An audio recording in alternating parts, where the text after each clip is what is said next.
ஒரு தடவை நாரதர் ஒரு தெரு வழியா போய்கிட்டு இருந்தார். வழியில ஒருத்தர் வேத சாஸ்திரம்லாம் படிச்சுக்கிட்டு உட்காந்துருந்தார். அவர் நாரதரை பார்த்து எங்க போயிட்டு இருக்கிறீங்கன்னு கேட்டார். கடவுளை பார்த்துட்டு வரலாம்னு போயிட்டு இருக்கிறேன் அப்படின்னார் நாரதர். அப்படின்னா அவர்கிட்ட எனக்கு எப்போ முக்தி கிடைக்கும்னு கேட்டுட்டு வாங்களேன் அப்படின்னார் இவர். சரி, கேட்டு வரேன் அப்படின்னு சொல்லிவிட்டு நாரதர் நடந்தார். கொஞ்ச தூரத்தில் ஒரு மரத்தடியில் ஒரு தொழிலாளி செருப்பு தைச்சிக்கிட்டு உட்காந்துருந்தார். அந்த ஆளும் அதே மாதிரி கேட்டுக்கிட்டார். எனக்கு எப்போ முக்தி கிடைக்கும்னு கடவுள்கிட்ட கேட்டுக்கிட்டு வாங்களேன்னார். அவர்கிட்டையும் சரின்னு சொல்லிவிட்டு நாரதர் நேராக வைகுண்டத்துக்கு வந்து சேர்ந்தார். கடவுளை பார்த்தார். இவங்க 2 பேரும் சொல்லி அனுப்பின விஷயத்தை பற்றி கேட்டார். அதுக்கு கடவுள் சொன்னார், அந்த செருப்பு தைக்கிற தொழிலாளி உடல் நீத்ததும் உடனே என்னை வந்து அடைவான். ஆனால் அந்த சாஸ்திரம் படித்த ஆள் இப்போதைக்கு என்கிட்ட வந்து சேரமாட்டான். அவன் இன்னமும் பல பிறவிகள் எடுத்து அங்கேயே இருக்க வேண்டியிருக்குது. எப்போ இங்கே வந்து சேருவான்னு எனக்கே தெரியாது அப்படின்னார். நாரதருக்கு இதோட ரகசியம் என்னங்கிறது புரியல. எனக்கு ஒன்றும் புரியலையேன்னாரான் கடவுள்கிட்ட. சீக்கிரம் புரிஞ்சுக்குவேன்.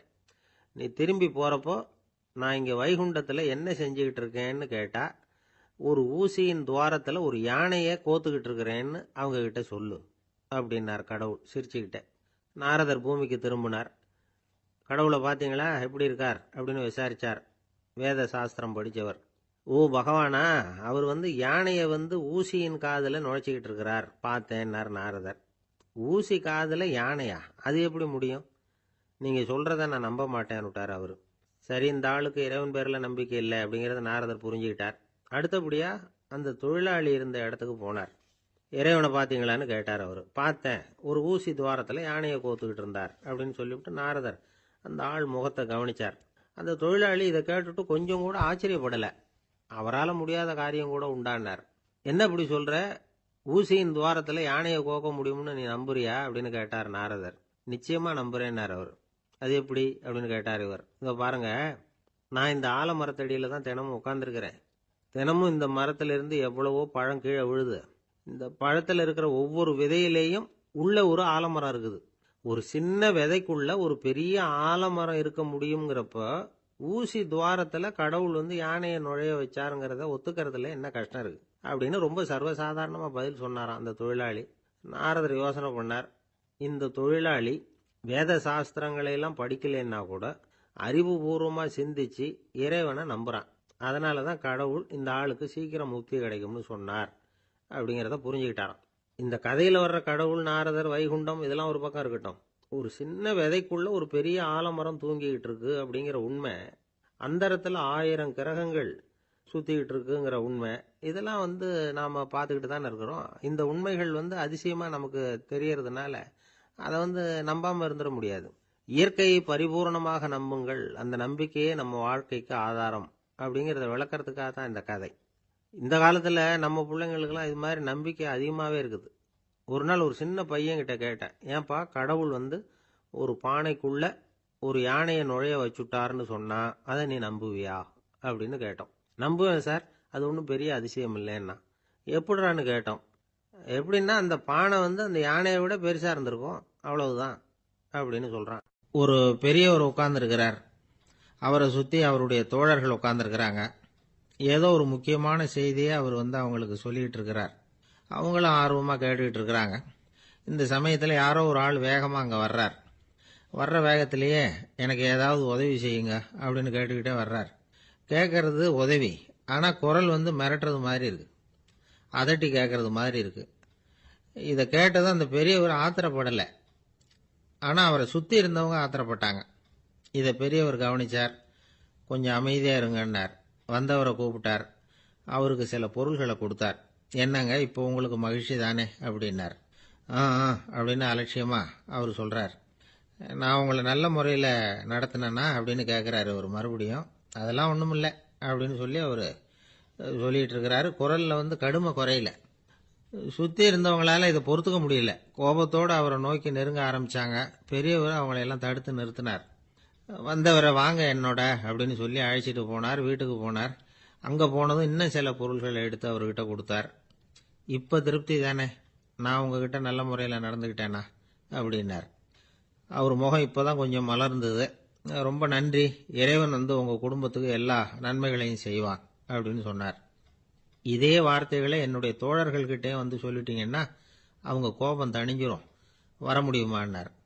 கண்டிப்பாக வர்றேன் அப்படின்னாரு. மறுநாள் காலையில் அந்த இடத்துக்கு வந்தார். அதே மாதிரி சொல்லிவிட்டு அவர் போயிட்டார். தோழர்கள்லாம் ரொம்ப வியப்போடு பெரியவரை பார்த்தாங்க. அந்த பெரியவர் தான் நபிகள் நாயகம். அவர் சொன்னார், ஒருத்தன் ரொம்ப ஆசையாக ஒரு ஒட்டகத்தை வளர்த்துக்கிட்டு வந்தான். ஒரு நாள் அந்த ஒட்டகம் வந்து கயத்தை அறுத்துக்கிட்டு ஓடி போயிட்டுது. அக்கம் பக்கத்தில் இருக்கிறவங்கெல்லாம் அந்த ஒட்டகத்தை பிடிக்கிறதுக்கு முயற்சி பண்ணாங்க. அதை துரத்திக்கிட்டு ஓடினாங்க. ஒட்டகம் வந்து தாறுமாறாக ஓட ஆரம்பிச்சுது. இந்த சமயத்தில் ஒட்டகத்தை வளர்த்தவன் அங்கே ஓடி வந்தான். நீங்கள் அதை ஒன்றும் செய்ய வேணாம், விட்டுருங்க. அதோட சுபாவம் எனக்கு நல்லா தெரியும். அதை சுலபமாக என்னோட வழிக்கு கொண்டுட்டு வந்துட முடியும். நான் பார்த்துக்கிறேன், விட்டுருங்கோ அப்படின்னா. எல்லாரும் விலகி போயிட்டாங்க. இவன் என்ன செஞ்சான் தெரியுமா? கொஞ்சம் புல்லை கையில் எடுத்துக்கிட்டு அந்த ஒட்டகத்தை நெருங்கினான். அவ்வளவுதான். அது ஓடி வந்து இவன் காலடியில் உட்காந்துக்கிட்டது. செல்லமாக அதை அப்படியே தடவி கொடுத்தான். முதுகில் ஏறி உட்காந்துக்கிட்டான். அது பாட்டுக்கு சாதுவாக நடந்து போகுது. இந்த கதையை நபிகள் நாயகம் தம்முடைய தோழர்களுக்கு சொல்றார். ஒட்டகத்தை மட்டும் இல்லை, சில மனிதர்களையும் கூட சில விதத்தில் அணுகிதான் அவர்களை வந்து சீர்திருத்த வேண்டியிருக்குது அப்படிங்கிறத அவங்களுக்கு உணர்த்தினார். இது ஒரு அழகான உளவியல் அணுகுமுறை. சில குடும்ப தலைவர்கள் கூட இந்த ஒட்டகம் மாதிரி நடந்துகிறது உண்டு. அப்புறம் அடங்கி போகிறதும் உண்டு. ஒரு குடும்ப தலைவர் காலையில் எழுந்திரிச்சதுலேருந்து சத்தம் போட்டு கத்திக்கிட்டு இருப்பார். பக்கத்தில் இருந்தவங்கெல்லாம் ஓடி போய் சமாதானம் பண்ணி பார்த்தாங்க. அவர் ஓயறது மாதிரி தெரியல. கடைசியில் அவர் மனைவி வந்தாங்க. நீங்கள் எல்லாம் விலகி போயிடுங்க, அவர் சுபாவம் எனக்கு தெரியும், நான் பார்த்துக்கிறேன் அப்படின்னாங்க. சரின்னு எல்லாரும் போயிட்டாங்க. சாயந்தரமாக வந்து பார்க்குறாங்க, அவர் சத்தம் இல்லாமல் ஒரு மூலையில் உட்காந்துருக்கிறார். ரொம்ப சாதுவா. ஆச்சரியமாக இருந்தது. என்னம்மா பண்ணீங்கன்னு கேட்டாங்க. அது ஒன்றும் இல்லைங்க, ஒரு வேளை சாப்பாட்டை நிறுத்தினேன், பட்னி போட்டேன், அவ்வளவுதான் அப்படின்னாங்க அந்த அம்மா. பக்தின்னு சொல்கிறோம் இல்லையா, அது வந்து 3 வகைப்படும் அப்படிங்கிறார் ஒரு பெரியவர். அது என்ன 3 வகைன்னா, தெய்வ பக்தி, அடியார்கள் பக்தி, குரு பக்தி. அடியார் பக்தியை விட தெய்வ பக்தியை விட குரு பக்தி தான் ரொம்பவும் சிறந்ததுங்கிறார் அவர். தெய்வத்துக்கிட்ட செஞ்ச பாவம் குருநாதர்கிட்ட தீர்ந்துருமா. குருநாதர்கிட்ட செஞ்ச பாவம் தெய்வத்துக்கிட்ட போனாலும் தீராதான். இப்படி பெரியவங்கெல்லாம் சொல்லி வச்சிருக்கிறாங்க. ஒரு காடு, அங்கே அயோத தௌமியர் அப்படின்னு ஒரு தபோதனர். அவர் பல மாணவர்களை ஒன்றா சேர்த்து ஒரு குருகுலம் நடத்திக்கிட்டு இருக்கிறார். பல தரப்பட்டவங்க பல திறப்பட்டவங்க மாணவர்கள் அதில் சேர்ந்து படிச்சுக்கிட்டு இருக்கிறாங்க. பாஞ்சால ராஜகுமாரன் ஒருத்தனும் அந்த குருகுலத்தில் சேர்ந்து படிச்சுக்கிட்டு இருக்கிறான். அவன் பேர் ஆருணி. பெரிய இடத்து புள்ள, இருந்தாலும் படுப்பில் ரொம்ப கெட்டிக்காரனாக இருந்தான். அவன் தான் அங்கே முதல் மாணவன். ஒரு நாள் குருநாதர் அந்த அரசகுமாரனை கூப்பிட்டார். நம்ம குருகுலத்துக்கு சொந்தமான வயலில் தண்ணீர் பெருகி வெள்ளம் வந்து பயிரை வந்து அழிக்குதான். அதனால் நீ போய் மடையை அடைச்சிட்டு வந்துடும் அப்படின்னார். அந்த அரசகுமாரன் உடனே புறப்பட்டான். குருநாதர் சொல்லிட்டார்ல, உடனே புறப்பட்டான். நான் பெரிய இடத்து பிள்ளையாச்சே, ராஜகுமாரனாச்சே, ரொம்ப செல்வாக்கூட வளர்ந்தவனாச்சே, நான் போய் வயலில் இறங்கி வேலை செய்கிறதா அப்படின்னுலாம் அவன் நினைக்கல. குருநாதர் கட்டளையை நிறைவேற்ற வேண்டியது நம்ம கடமை அப்படின்னு நினச்சான். உடனே ஒரு மண்வெட்டியை தூக்கி தோளில் வச்சுக்கிட்டு புறப்பட்டு போயிட்டான். வயலுக்கு போனான். பார்த்தான், தண்ணி கரையை உடச்சிக்கிட்டு வயலுக்குள்ளே ஏகமாக பாஞ்சிக்கிட்டு இருக்குது. இவன் மண்வெட்டியால் களிமண்ணை புல்லோடு சேர்த்து புல் பத்த மாதிரி வெட்டி வெட்டி போட்டான். இருந்தாலும் மடையை அடைக்க முடியல. தண்ணி அதை மீறி வந்துக்கிட்டே இருக்குது. தண்ணி வந்து வேகமாக வயலுக்குள்ளே போய்கிட்டே இருக்குது. போடுற பத்தையெல்லாம் கரைஞ்சி கரைஞ்சி போயிட்டுருக்கு. இருந்தாலும் இவன் தன்னுடைய முயற்சியை கைவிடலை. வெட்டி வெட்டி போட்டுக்கிட்டே இருக்கிறான். காலையில் அங்கே போனவன் சாயந்தரம் வரைக்கும் இப்படி செஞ்சுக்கிட்டு இருக்கிறான். உடம்பும் மனசும் ரொம்பவும் சோர்ந்து போச்சு. இருந்தாலும் குருநாதர் இட்ட கட்டளையை நிறைவேற்றாமல் இருக்கிறோமேங்கிற ஒரு குறை அவனுக்கு இருக்குது. குரு கட்டளையை நிறைவேற்றாத நான் வந்து இன்னமும் இருக்கணுமா அப்படின்னு யோசனை பண்ண ஆரம்பிச்சிட்டான். என்ன செய்யலாம்னு பார்த்தான். நம்ம குருநாதர் இட்ட பணிக்காக இந்த உடம்பையே தியாகம் பண்ணலாம் அப்படின்னு முடிவு பண்ணான். தண்ணி பாயுதில் அதுக்கு குறுக்க விழுந்து அப்படியே மடையை அடைச்சிக்கிட்டு அப்படியே படுத்துட்டான். இது மற்றவங்களுக்கு தெரியாது. அன்னைக்கு ராத்திரி ஒரு விளக்கு முன்னாடி உட்காந்து குருநாதர் பிள்ளைங்களுக்கு பாடம் சொல்லி கொடுத்துக்கிட்டு இருக்கிறார். வரிசையில் இருக்கக்கூடிய ராஜகுமாரனை காணலை. நம்ம ஆருணி எங்கே போனா அப்படின்னு சொல்லி மற்ற மாணவர்களை விசாரித்தார். இப்போ அவங்க சொன்னாங்க, சுவாமி, அவன் காலையில் வயலுக்கு வந்து மடையை அடைக்கிறதுக்காக போனான், நீங்கள் தான் போக சொன்னீங்க, இன்னும் திரும்பி வரல அப்படின்னு அவர் பையன். குருநாதர் உடனே ஒரு தீவெட்டி எடுத்துக்கிட்டு மாணவர்களை அழைச்சிக்கிட்டு வயலுக்கு போனார். அங்கே போய் பார்த்தா ஆளை காணும். ஆருணி ஆருணின்னு சொல்லி சத்தம் போட்டு கூப்பிட்டு பார்க்குறார். நான் இங்கே இருக்கேன் குருநாதா அப்படின்னு காலுக்கு அடியிலேருந்து ஒரு சத்தம் வருது. குனிஞ்சு பார்த்தா அவன் மழையில் படுத்துருக்கிறான். என்னப்பா இதுன்னார். காலையிலேருந்து இந்த மழையை அடைச்சி பார்த்தேன் சுவாமி, முடியல, அதனால் இப்படி குறுக்க படுத்துட்டேன். என்னை தாண்டறதுக்கு பயந்து போய் தண்ணியே தேங்கி நின்றுட்டுது அப்படின்னா.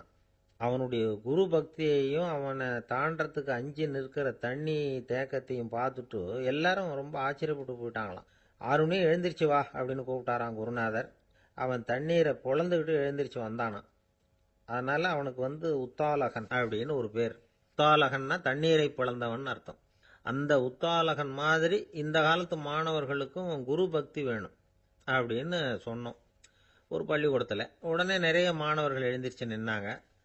சார், நீங்கள் எங்களை இன்னமும் சரியாக புரிஞ்சுக்கலன்னு நினைக்கிறோம். அன்னைக்காவது ஒருத்தன் அப்படி இருந்தான், இன்னைக்கு ஏகப்பட்ட உத்தாலகர்கள் இருக்கிறோம்.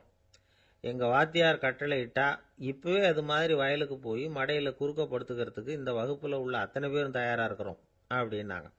அப்படியா அப்படின்னு சொல்லி கேட்டோம் ரொம்ப சந்தோஷமாக. ஒருத்தன் ரொம்ப அடக்கமாக எழுந்திரிச்சான். அப்புறம் சொன்னான், ஆமாம் சார், வகுப்பில் இவர் நடத்துகிற பாடத்தை கேட்டுக்கிட்டு இருக்கிறத விட பேசாமல் போய் மடையில் படுத்துடுறது ஒன்றும் கஷ்டமான காரியமாக இருக்காது. அதனால தான் எல்லாரும் அங்கே போகிறேன்னு சொல்கிறோம் அப்படிங்கிறான். ஒரு ராஜா இருந்தார். நாடு பூராவும் நிறைய மரங்களை நட்டு வளர்க்கணுங்கிறது அவரோட ஆசை. தானே அதுக்கு முன்மாதிரியாக இருக்கணும்னு நினைச்சார். அரண்மனையை சுற்றி மரங்களை நட்டு வளர்த்தார். இதை பார்த்துட்டு ஜனங்களும் அவங்கவுங்க வீட்டை சுற்றி மரக்கன்றுகளை நட்டு வளர்த்தாங்க. கொஞ்ச காலத்தில் ஊர் பூரா பசுமையாக மாறிச்சு. எல்லாருக்கும் சந்தோஷமாக இருந்தது. இது ஒரு பக்கம் இருக்கட்டும். இப்போ நான் சொல்ல போகிற கதை வேற. அதாவது அந்த ராஜா ஒரு நாள் தன்னுடைய அரண்மனையை சுற்றி இருக்கிற விதவிதமான மரங்களை எல்லாம் போய் பார்த்தார். எப்படி இருக்கிறீங்க அப்படின்னு ஒவ்வொரு மரத்துக்கிட்டையும் விசாரிச்சாராம். எந்த மரமும் சந்தோஷமாக இருக்கிறதா தெரியல. அதுக்கும் மனசில் ஒரு குறை. முதல்ல ஆலமரத்துக்கிட்ட போனார். அது சொல்லிச்சு, மண்ணா, நான் நல்லா பெருசாக வளர்ந்துருக்கிறேன், அடர்த்தியாக இருக்கிறேன், கிளையெல்லாம் நாலு பக்கமும் நல்லா படர்ந்து தான் இருக்குது, இருந்தாலும் எந்த பிரயோஜனமும் இருக்கிறதா தெரியல எனக்கு. என்னுடைய பழம்லாம் ரொம்ப சின்னதாக இருக்குது, என் கண்ணுக்கு சரியாக புறப்பட மாட்டேங்குது. நான் இருக்கிற சைஸுக்கு என்னுடைய கிளையில் இருக்கிற பழம்லாம் எவ்வளவு பெருசாக இருக்கணும், அது இத்தினூண்டு இருக்கிறது எனக்கு பெரிய அவமானமாக இருக்குது. இப்படி இங்கே நின்றுக்கிட்டு இருக்கிறதே ரொம்ப கூச்சமாக இருக்குது. ஒரு நல்ல புயல் வந்ததுன்னா பேசாமல் சாஞ்சு விடலாமான்னு பார்க்குறேன் அப்படின்னு புலம்புது ஆலமரம். சரி இருக்கட்டும்னு நினச்சிக்கிட்டு ராஜா அடுத்தபடியாக ஒரு அத்தி மரத்துக்கிட்ட போனார். அதுவும் புலம்ப ஆரம்பிச்சுட்டுது. நான் கூட பெரிய மரம் தான், இல்லை இலையெல்லாம் அழகாக தான் இருக்குது, பழம் அழகாக இருக்குது, இருந்தாலும் உள்ள விஷயம் இல்லையே, அத்தி பழத்தை புட்டு பார்த்தா அத்தனையும் சொத்தை அப்படின்னு பழமொழியே உண்டாயிட்டுதே, இப்படி ஒரு கெட்ட பேரோடு நான் இருக்கணுமா அப்படின்னு புலம்புது அது. சரி இது இருக்கட்டும் அப்படின்னு சொல்லி அடுத்தபடியாக வேப்ப மரத்துக்கிட்ட போனார். அது தன்னுடைய வேதனையை வெளியிட்டது. எனக்கு எவ்வளவோ மருத்துவ குணங்கள்லாம் இருக்கிறதா சொல்லிக்கிறாங்க, இருந்தாலும் என்ன பிரயோஜனம், என்னுடைய பழத்தை மனிதர்கள் யாரும் விரும்பி சாப்பிட்றது இல்லையே அப்படின்னுது. ராஜா அடுத்தாப்புல இருந்த ஒரு பனை மரத்துக்கிட்ட போனார். நான் நல்லா உயரமாக தான் வளர்ந்துருக்கிறேன், மற்ற மரங்கள்லாம் என்னை அண்ணாந்து தான் பார்க்கணும், இருந்தாலும் என்கிட்ட நிழலுக்காக யாரும் ஒதுங்கிறது இல்லையே அப்படின்னுது. என்ன இது எல்லா மரமும் இப்படி திருப்தி இல்லாமல் இருந்துகிட்டு இருக்குதே அப்படின்னு நினச்சிக்கிட்டே ராஜா அடுத்தபடியாக அங்கே இருந்த ஒரு பைன் மரத்துக்கிட்ட போனார். அழகாக உயரமாக பசுமையாக தான் இருந்தது, ஆனால் பழமோ பூவோ கிடையாது. அதை நினச்சி அது வருத்தப்பட்டுக்கிட்டு இருக்குது. ஓக் மரம் அது ஒன்று நின்றுட்டு இருந்தது. அது என்ன சொல்லிச்சுன்னா, இலையுதிர் காலத்தில் என் மேலே இருக்கிற எல்லா இலைகளும் உதிர்ந்து போடுது, முடி கொட்டின மனிதர்கள் மாதிரி மொட்டையாக நான் நிற்க வேண்டியிருக்குது, என்ன வாழ்க்கை இது அப்படின்னு சொல்லி அழுத்துக்கிட்டது. சரி புளிய மரம் என்ன சொல்லுது பார்ப்போம்னு அதுகிட்ட போனால், என்னுடைய நிழலில் யாருமே தங்க மாட்டாங்க, உடம்புக்கு சூடுன்னு ஒதுங்கி போயிடுவாங்க, அடிமரத்தை பார்த்தீங்கன்னா பட்டையெல்லாம் உறிஞ்சி பார்க்கறதுக்கே கேவலமாக இருப்பேன் அப்படின்னுது அது. முருங்கை மரம் என்ன சொல்லிச்சு தெரியுமா, என்னுடைய இலை காயெல்லாம் சாப்பிட்றவங்களுக்கு சத்து கொடுக்கறது வாசவம்தான், ஆனால் என் உடம்புல சத்தே கிடையாது, கொஞ்சம் வேகமாக காற்று அடிச்சதுன்னா முறிஞ்சி விழுந்துடுறேன், என்ன வாழ்க்கை இது அப்படின்னு சொல்லி அது வருத்தப்பட்டது. ராஜா யோசனை பண்ணார், என்ன இது மரங்கள் பூமியின் வரங்கள்னு சொல்கிறோம், மழை பெய்யறதுக்கு அதுதான் காரணம், பூமி செழிப்பாக இருக்கிறதுக்கும் அதுதான் காரணம், வீடு கட்டுறதுக்கு மரம், நாற்காலி செய்ய உபயோகப்படுத்துறதுக்கும் அதுதான் உபயோகப்படுது, மனுஷனுக்கு வேண்டிய ஆகாரங்களையும் கொடுக்குது, இப்படிலாம் இருந்தும் எல்லா மரமும் நிம்மதி இல்லாமல் இருந்துக்கிட்டு இருக்குதே அப்படின்னு நினச்சார். அப்போது அங்கே இருந்த ஒரு மகிழ மரம் அவர் கண்ணில் பட்டுது. அந்த மரம் மட்டும் கொஞ்சம் நிம்மதியாக மகிழ்ச்சியாக இருக்கிறது மாதிரி தெரிஞ்சுது. உடனே ராஜா அதுகிட்ட போனார். உனக்கு மனசுல எதுவும் குறை இல்லையான்னு கேட்டார். இல்லை, நான் சந்தோஷமா தான் இருக்கேன்னு அந்த மகிழ மரம். அப்படியான்னு ஆச்சரியமா கேட்டார் ராஜா. ஆமா மன்னா, இந்த இடத்துல நீங்க ஒரு முருங்கை மரத்தையோ வேப்ப மரத்தையோ கூட நட்டிருக்கலாம். ஆனா இந்த இடத்துல நடுறதுக்கு என்ன தேர்ந்தெடுத்திருக்கிறீங்க, அதுவே எனக்கு பெருமை, அதுவே எனக்கு திருப்தி அப்படின்னு தான் மகிழ மரம். மகிழ மரம் சாதாரணமாக தான் இருக்கும். இளம் மஞ்சள் நிறத்துல பூக்கள், அது காய்ந்தும் மனம் வீசும். மகிழ மரம் மாதிரி மன திருப்தியோட வாழறதுக்கு நாம கத்துக்கணுமா. நாம இந்த உலகத்துல ஒரு நாயாவோ நரியாவோ கூட பிறந்திருக்கலாம், மனுஷனா பிறந்திருக்கிறோம், அதுவே பெருமை தானே. இந்த நிறைவு தான் மகிழ்ச்சியின் ரகசியம். ஒரு பையன் அப்பா கிட்ட போய், அப்பா, நீங்க இந்த உலகத்துல ஒரு மனுஷனா பிறந்தது என்னோட அதிர்ஷ்டம் நானா. ஏண்டா அப்படி சொல்றேன்னு இருக்கார் அப்பா. நீங்க ஒரு கரடியா பிறந்திருந்தா இந்நேரம் நானும் ஒரு கரடி குட்டியா தானே இருந்திருப்பேன் அப்படின்னு நானா பையன். இந்த உலகத்துல நாம நல்லபடியா இருக்கணும்னா அதுக்கு முக்கியமா தேவைப்படுறது ரெண்டு. ஒன்று செல்வம், இன்னொன்று அறிவு. சரி, இது ரெண்டுல சிறந்தது எது அப்படின்னு ஒரு கேள்வி கேட்டா என்ன பதில் சொல்றது? இதே கேள்விய ஹஸ்ரத் அலி அவர்கள்கிட்ட கேட்டாங்களாம். அவர் ஒரு பெரிய அறிஞர். கேள்வி கேட்டவங்களும் சாதாரண ஆட்கள் இல்லை, இவங்களும் அறிஞர்கள். ஒரு நாள் ஹஸ்ரத் அலி அவர்கள்கிட்ட 10 அறிஞர்கள் வந்தாங்களாம். ஐயா, நாங்கள் 10 பேரும் உங்ககிட்ட ஒரே கேள்வியை தான் கேட்க வந்திருக்கிறோம். ஆனால் எங்கள் 10 பேருக்கும் நீங்கள் தனித்தனியாக பதில் சொல்ல முடியுமா அப்படின்னு கேட்டிருக்காங்க. அதாவது அவங்க ஒரே கேள்விக்கு இவர்கிட்ட இருந்து 10 விதமான பதில் எதிர்பார்க்குறாங்க. சரி கேளுங்க, என்ன கேள்வி அப்படின்னார் அவர். அப்போதான் அவங்க கேட்டாங்களாம், செல்வம் அறிவு இது ரெண்டுல சிறந்தது எது? இதுதான் கேள்வி. ஹஸ்ரத் அலி என்ன பண்ணார் தெரியுமா? அவங்கள ஒவ்வொருத்தராக கூப்பிட்டார். ஒவ்வொரு விதமான பதிலை சொல்லி அனுப்புனார். முதல்ல ஒருத்தரை கூப்பிட்டார், சொன்னார், அறிவுங்கிறது தீர்க்கதரிசிகள், ஞானிகள், மகான்கள் இவங்களோட பரம்பரை சொத்து. ஆனால் செல்வம்ங்கிறது கொடுங்கோலரின் ஆயுதம், அதனால அறிவு தான் சிறந்தது அப்படின்னார். ரெண்டாவது ஆளை கூப்பிட்டார். உங்ககிட்ட செல்வம் இருந்தால் நீங்க தான் அதை காப்பாற்றணும், ஆனால் அறிவு உங்களை எப்பவும் காப்பாற்றும், ஆகவே அறிவு தான் சிறந்தது அப்படின்னார். மூணாவது ஆளை கூப்பிட்டார். செல்வந்தனுக்கு எப்போதும் விரோதிகள் அதிகம், ஆனால் அறிஞனுக்கு நண்பர்கள் அதிகம், அதனால் அறிவு தான் சிறந்ததுன்னார். அடுத்தவரை கூப்பிட்டார். செல்வம் அடுத்தவங்களுக்கு கொடுக்க கொடுக்க குறையும், ஆனால் கல்விங்கிறது அதிகரிச்சுக்கிட்டே வரும், கொடுக்கறதுனால குறையாது, அதனால் அறிவு தான் சிறந்ததுன்னார். இன்னொருத்தரை கூப்பிட்டார். அறிவுள்ளவன் எப்பவும் அதை அடுத்தவங்களுக்கு வாரி வழங்கிக்கிட்டே இருப்பான், அதனால் அவங்ககிட்ட தாராளத்தன்மை இருக்கும், ஆனால் செல்வந்தன்கிட்ட கஞ்சத்தனம் தான் இருக்கும், அதனால் அறிவு தான் சிறந்ததுன்னார். ஆறாவது நபரை கூப்பிட்டார். செல்வத்தை கள்வர்கள் திருடிட்டு போக முடியும், ஆனால் அறிவை அப்படி திருடிட்டு போக முடியாது அப்படின்னார். ஏழாவது நபரை கூப்பிட்டார். செல்வம் கால ஓட்டத்தில் அழிஞ்சிரும், ஆனால் அறிவை கால ஓட்டம் ஒன்றும் பண்ண முடியாது, ஆகவே அறிவே சிறந்ததுன்னார். எட்டாவது ஆளை கூப்பிட்டு சொன்னார், செல்வத்துக்கு எப்பவும் எல்லை உண்டு, நிறை உண்டு, அளவு உண்டு, கணக்கு உண்டு, ஆனால் அறிவுக்கு அப்படிப்பட்ட எல்லை எதுவும் கிடையாது, அதனால் அதுதான் சிறந்ததுன்னார். அடுத்தவனை கூப்பிட்டார். செல்வம் உள்ளத்தில் உள்ள ஒளியை போக்கிவிடும், இருட்டை உண்டாக்கிவிடும், விரிந்த மனப்பான்மையை குறுகலாக்கிவிடும், ஆனால் அறிவு அப்படி இல்லை, இருண்ட உள்ளத்தில் ஒளியை பாய்ச்சி அதை விசாலப்படுத்துது, அதுதான் சிறந்ததுன்னார். கடைசியாக 10வது நபரை கூப்பிட்டார். செல்வம் மனசில் செருக்கை உண்டாக்குது, ஆணவத்தை ஏற்படுத்துது, அதனால் நானே கடவுள்னு நினைக்கிற அளவுக்கு மனுஷனை தாழ்த்தி விடுது, ஆனால் அறிவு பணிவையும் பண்பாட்டையும் வளர்க்குது, அதனால் அறிவு தான் சிறந்ததுன்னார்.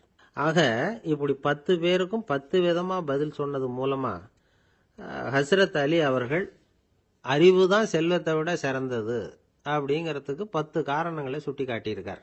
அந்த அறிஞர் 10 பேர் கேட்ட ஒரே கேள்விக்கு 10 பதில் சொன்னார். நமக்கு வேண்டிய ஒருத்தர் 10 பேர் கேட்ட கேள்விக்கு ஒரே பதில் சொல்லி சமாளிச்சார். கேள்வி என்ன தெரியுமா? என்கிட்ட வாங்கின கடனை எப்பயா திருப்பி கொடுக்க போற? இதுதான் அந்த 10 பேரும் கேட்ட ஒரே கேள்வி. இந்த மாதம் 26ஆம் தேதி தந்துடுறேன் அப்படிங்கிற ஒரே பதில் சொல்லி அவ்வளவு பேரையும் இவர் அனுப்பி வச்சுட்டாராம். எல்லாரும் போனதுக்கு அப்புறம் இவரை தனியாக கூப்பிட்டு கேட்டிருக்கிறாங்க. அது என்ன சார் கணக்கு, 26ஆம் தேதி அன்னைக்கு என்ன அதிசயம் நடக்க போகுது அப்படின்னு கேட்டிருக்காங்க. அதிசயம் அன்னைக்கு இல்லை, அதுக்கு முத நாளே நடக்க போகுதுன்னாராம். விவரமாக சொல்லுங்கன்னு இருக்காங்க. வேற ஒன்றும் இல்லைங்க, 26ஆம் தேதி தானே எல்லாரையும் வர சொல்லியிருக்கிறேன், அதுக்கு முத நாளே நான் புறப்பட்டு தலைமறைவாயிட போகிறேன் அப்படின்னாராம் ரொம்ப பெருமையாக. ஒரு இலக்கிய கூட்டம் ஏற்பாடு பண்ணியிருக்கிறோம், நீங்கள் அவசியம் அதில் பேசணும் அப்படின்னு கேட்டுக்கிட்டார் ஒருத்தர். வேணாங்க, 4 பேருக்கு முன்னாடி வந்து நிற்கிறதுனா எனக்கு ரொம்ப கூச்சமாக இருக்கும் அப்படின்னாரு இவர். ஏன் சார் இன்னமும் குழந்தை மாதிரி கூச்சப்படுறீங்களே அப்படின்னார் அவர். அவரை ஒரு மாதிரியாக சமாளித்து அனுப்பி வச்சுட்டு அதுக்கப்புறம் அதை பற்றி இவர் யோசித்து பார்த்துருக்கார். சில நிபுணர்கள் எழுதியிருக்கிறத படித்தும் பார்த்துருக்கிறார். மனோதத்துவ நிபுணர்கள் என்ன சொல்கிறாங்க தெரியுமா? 10லேருந்து 20% குழந்தைகள் பிறக்கிறப்பவே கூச்ச சுபாவம் கொண்டதாக தான் இருக்குதான். ஒரு தாத்தா தன்னோட பேர பிள்ளைய ஆசையாக கூப்பிடுறார் விளையாட்டு காட்ட, அதை அழுதுகிட்டு ஓடி போகுது. ஒரு அம்மா தன்னோட பிள்ளைய பள்ளிக்கூடத்தில் சேர்க்கறதுக்காக கூப்பிட்டுக்கிட்டு போகிறாங்க. அந்த புள்ள அம்மாவோட முந்தானையில் ஒளிஞ்சிக்கிட்டு வெளில வரமாட்டேங்குது. இவங்களெல்லாம் எப்படி சமாளிக்கிறது? குழந்தைகளோட கூச்ச சுபாவத்தை போக்குறது எப்படி? இதுக்கு நிபுணர்கள் சில யோசனைகளை சொல்லியிருக்கிறாங்க. மற்றவங்களுக்கு முன்னாடி என் பையனுக்கு கூச்சம் ரொம்ப அதிகம் சார், மற்றவங்க பார்த்தா ரொம்ப வெக்கப்படுறான், இப்படி சொல்கிற அப்பாக்கள் உண்டு. என் பையன் புது மனுஷால பார்த்தா அட்டையாக ஒட்டிக்குவான் சார் அப்படின்னு சொல்கிற அப்பாக்களும் உண்டு. இப்படிலாம் குழந்தைகளுக்கு முத்திரை குத்துறது ரொம்ப தப்பான். புதுசாக யாராவது வீட்டுக்கு வந்தால் குழந்தை தானாக தன்னோட கூச்சத்தையும் பயத்தையும் போக்கிக்கிட்டு சகஜமாக மாறி வர்றதுக்கு வாய்ப்பு கொடுக்கணுமா. ஒரு கூட்டத்துக்கோ அல்லது சொந்தக்காரங்க கல்யாணத்துக்கோ குழந்தைய அழைச்சிட்டு போகிறீங்க. அங்கே போய் கட்டாயப்படுத்தி குழந்தைய மற்றவங்க கிட்ட பேச சொல்லக்கூடாது. சில சமயம் குழந்தை தானாக தன்னுடைய கூச்ச சுபாவத்தை விட்டு பேசுறதுக்கு முன் வந்தால் அதை பாராட்டணும். குழந்தை கலகலப்பு இல்லாமல் மௌனமாக இருந்ததுன்னா அதையும் கண்டுக்கக்கூடாது. குழந்தை பேச ஆரம்பித்தா அதை ஆர்வத்தோடு கவனிக்க தெரியணும். கலந்து உரையாடுற பழக்கத்தை வீட்லேயே ஆரம்பிக்கலாம். கேட்டதுக்கு பதில் சொல் அப்படின்னு நீங்கள் அதிகாரம் பண்ணிகிட்டு இருக்கக்கூடாது. அது குழந்தைக்கு பேசுகிற சந்தர்ப்பத்தை குறைச்சிருமா. இப்போ நாம் அதிகாரம் பண்ணால் கேலி செய்கிற பழக்கம் குழந்தைகளை ரொம்ப பாதிச்சிருமா. பெரியவங்களானதுக்கு அப்புறமும் சில பேர் கூச்சத்தோடவும் பயத்தோடவும் இருக்கிறதுக்கு இதுதான் காரணம். சின்ன வயசில் அவங்கெல்லாம் ஏதாவது கேலிக்கு ஆளாகி இருப்பாங்க. 2வது குழந்தை மூத்த குழந்தைய கேலிக்கு ஆளாகிற சந்தர்ப்பங்களை கண்டு கேலி பண்ணினா அது இளம் நெஞ்சங்களை விட்டு நீங்கிறதே இல்லையா. எப்பவும் குழந்தையோட நடை உடை பாவனைகளை பற்றி சொல்லிக்கிட்டே இருக்கக்கூடாதான். அதுவே கூச்ச சுபாவத்தை கொண்டுட்டு வந்துருமா. அப்பா எங்கன்னு யாராவது கேட்டால் இது மாதிரி இன்ன காரியத்துக்காக வெளியில் போயிருக்கார், இத்தனை மணிக்கு திரும்பி வருவார் அப்படின்னு சொல்கிற அளவுக்கு குழந்தைகளை பழக்கப்படுத்தி வைக்கணும். ஃபோன்லேயே யாராவது விசாரித்தா கூட இது மாதிரி பதில் சொல்லு அப்படின்னு சொல்லணும். சின்ன சின்ன மீட்டிங்கில் 4 வார்த்தை பேச தயார் பண்ணலாம். ஒரு கடையிலையோ அல்லது ஹோட்டல்லையோ ஏதாவது விவரம் கேட்கணும்னா உங்கள் குழந்தைய தைரியமாக அனுப்புங்க. குழந்தைகள் பணிவாகவும் பொறுமையாகவும் விவரம் கேட்குறப்போ கூச்ச சுபாவம் தானாக போயிடும்.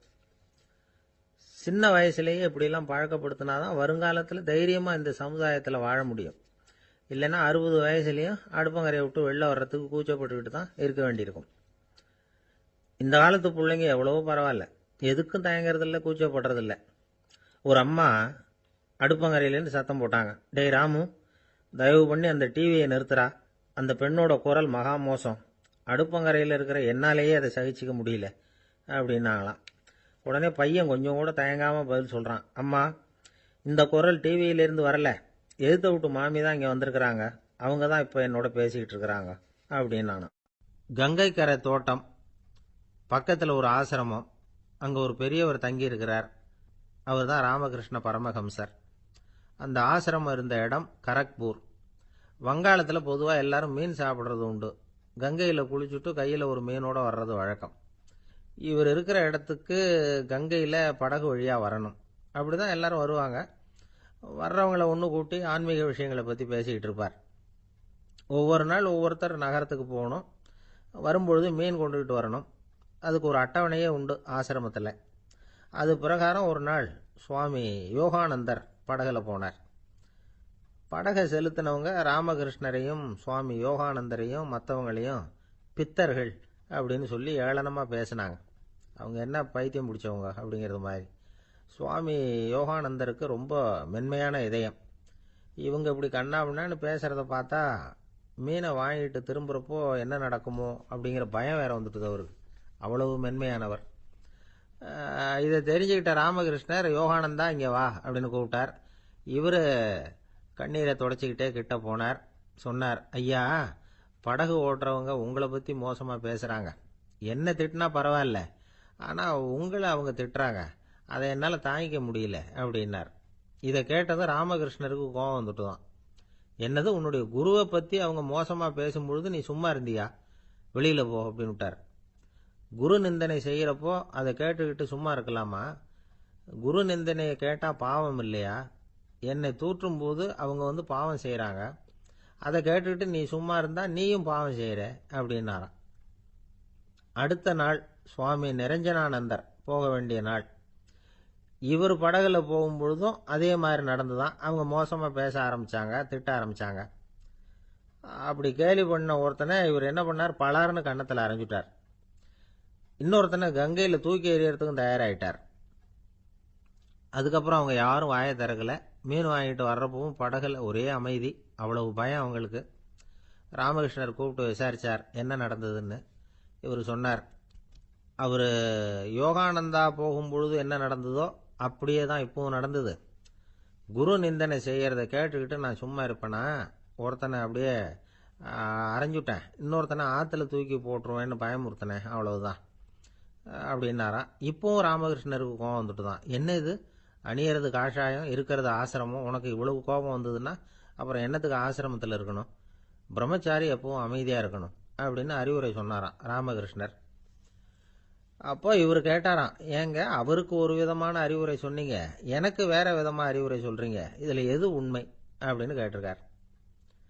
இதுக்கு ராமகிருஷ்ணர் சொன்ன பதில் என்னன்னா, அட அசடே, சக்கரத்தில் காற்று அதிகமாக இருந்தால் குறைக்கணும், குறைச்சலாக இருந்தால் கூட்டணும். அவன் சாது, அவனுக்கு அதிக உணர்ச்சி தேவை, உனக்கு படபடப்பு அதிகம், உனக்கு பொறுமை தேவை அப்படின்னாராம். இதில் உள்ள கருத்து என்னன்னா, கல்விங்கிறது எப்படின்னா அதை சூழ்நிலைக்கு தகுந்த மாதிரி கற்பிக்கணும். எல்லாருக்கும் ஒரே மாதிரி கற்பிக்கக்கூடாது.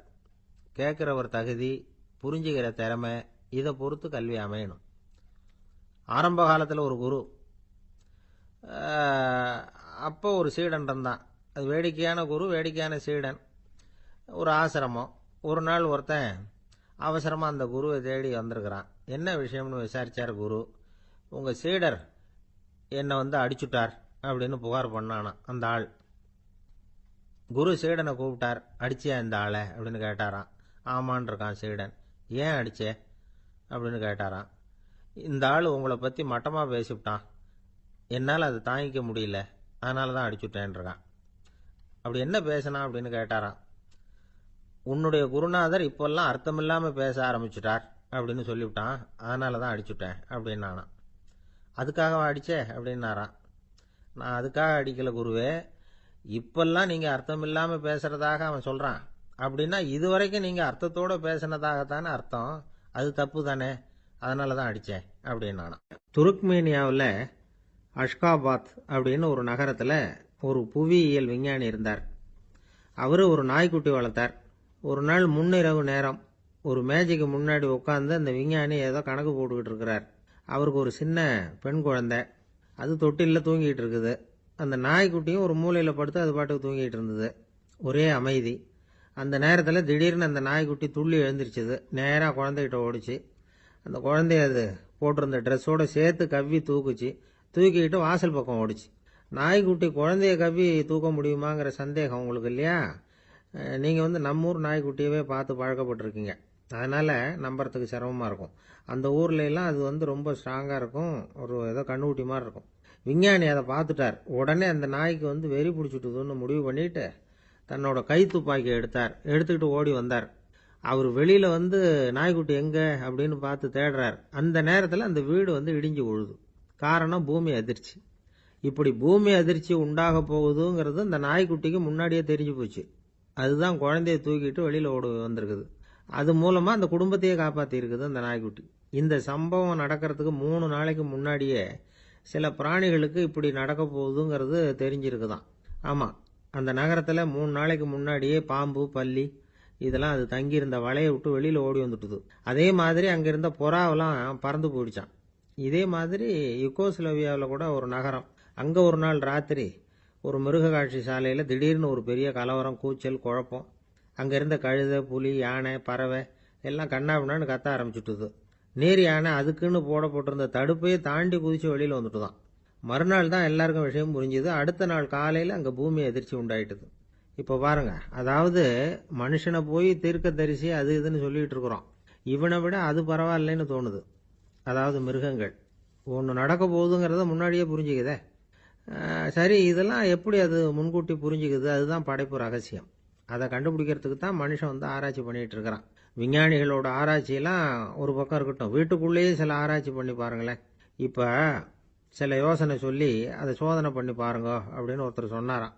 அதாவது இப்போ மழை வருமா வராதா அப்படின்னு தெரிஞ்சுக்கணுமா, உடனே ஒரு பூனைக்குட்டி பின்னாடியே மெதுவாக போய் அது என்ன செய்யுதுன்னு கவனித்து பார்க்கணும். பூனைக்குட்டி தன்னோட பாதத்தினால சுகத்தில் அப்படி கீறிக்கிட்டு இருக்கும். அப்படி கீறினா கண்டிப்பாக மழை வரும். சில சமயம் பூனைக்குட்டி அப்படி மல்லாந்து படுத்துக்கிட்டு பாதத்தை உயர தூக்கும், அப்படியும் இப்படியும் புரளும். இப்படி செஞ்சதுன்னா அன்னைக்கும் மழை இருக்காது. அதனால் முன்னாடி இருந்தது மழை வர்றதுக்கு அறிகுறி, இது மழை இல்லைங்கிறதுக்கு அறிகுறி. பறவைகள் பிராணிகள் இதுகளோட நடவடிக்கைகளை பார்த்துட்டு அதையெல்லாம் அடிப்படையாக வச்சு தான் காலநிலையை கண்டுபிடிக்கிற கருவிகளை கண்டுபிடிச்சிருக்கிறாங்க. வாத்து இருக்குல்ல, சில சமயம் தன்னோட அழகை தன்னோட இறகுகளில் அப்படியே புதைச்சிக்கும். அப்படி செஞ்சால் குளிர்காலம் வரப்போகுதுன்னு அர்த்தம். பருவநிலை குளிராக மாறப்போகுதுங்கிறதுக்கு இதுதான் அறிகுறி. சிட்டுக்குருவி இருக்குதுல்ல, அதெல்லாம் புழுதியில் உழுந்து புரளும், சிறகுகளை படபடன்னு அடிச்சுக்கும். அப்படி செஞ்சால் மழை வரப்போகுதுன்னு அர்த்தம். ஒன்று மட்டும் நாம் நல்லா தெரிஞ்சுக்கணும், இயற்கையின் சீற்றம்னு சொல்கிறோம் இல்லையா, இயற்கை ஏன் நம்ம மேலே கோவப்படுது? இயற்கையை நாம் அனுசரித்து போகிறதில்ல, அதனால் கோவப்படுது. காடுகளை அழிக்கப்படாது, விலங்குகளை கொல்லக்கூடாது, இயற்கை ஏற்படுத்தி வச்சிருக்கிற சமநிலையை கெடுக்கக்கூடாது. அதை புரிஞ்சுக்கிட்டு வாழ்ந்தோம்னா பூமியும் நடுங்காது, நாமளும் நடுங்க வேண்டிய அவசியம் இருக்காது. ஒருத்தர் இருந்தார், சாராய கடைக்கு போனாராம், நிறைய சாப்பிட்டார். அப்புறம் சொன்னார், இது ரொம்ப அற்புதமான சரக்கு போல இருக்கு, உள்ளே போன உடனே இந்த பூமியே நடுங்கிறது மாதிரி இருக்கு எனக்கு அப்படின்னாராம். இதுக்கு கடைக்காரர் சொல்லியிருக்கார், நீங்கள் சாப்பிட்டது வெறும் பச்சை தண்ணி தாங்க, இப்போ ஏற்பட்டிருக்கிறது நிஜம் பூமி அதிர்ச்சி அப்படின்னாராம். ஒரு ஊரில் ஒரு ராஜா இருந்தார். அந்த ராஜாவுக்கு ஒரு மந்திரி. ராஜா ரொம்ப நியாயமானவர், நேர்மையானவர், கண்டிப்பானவர். தப்பு செய்கிறது யாராக இருந்தாலும் தண்டனை கொடுப்பார். வேண்டியவங்களுக்கு ஒரு நியாயம், வேண்டாதவங்களுக்கு ஒரு நியாயம்ங்கிறதெல்லாம் அவர்கிட்ட கிடையாது. ஒரு சமயம் அரசவையில் அந்த அமைச்சரே விதிமுறைகளுக்கு புறம்பா ஏதோ நடந்துகிட்டு இருக்கார். மன்னருக்கு கோபம் வந்துட்டுது. உடனே அந்த அமைச்சரை கிட்டத்தில் கூப்பிட்டு அவர் கன்னத்தில் ஓங்கி ஒரு அறை கொடுத்துட்டாராம். உடனே அந்த அமைச்சர் என்ன பண்ணார் தெரியுமா, நேராக போனார், அங்கே நின்றுக்கிட்டு இருந்த இன்னொருத்தர் கன்னத்தில் ஓங்கி அரைஞ்சார். அறை வாங்கினவர் திகைச்சு போயிட்டார். இவர் ஏன் நம்மளை அரைகிறார் அப்படின்னு யோசனை பண்ணார். மன்னரும் திகைச்சு போயிட்டார். நாம இவர் அரைஞ்சா அதுக்காக இவர் போய் இன்னொருத்தர் அரையணுமா அப்படின்னு யோசனை பண்ணார். இவருக்கு என்ன பைத்தியமானு கூட நினைக்க ஆரம்பிச்சுட்டார். ஆனால் என்ன ஆச்சுன்னா, அப்புறம் அமைச்சர் அவர் கவனிச்சுக்கிட்டு இருந்தாரா, அவர் இன்னொருத்தர் அரைஞ்சார் இல்லையா, அந்த அறை வாங்கின ஆசாமியை பார்த்து கத்திக்கிட்டு இருந்தார். யார்? அமைச்சர்.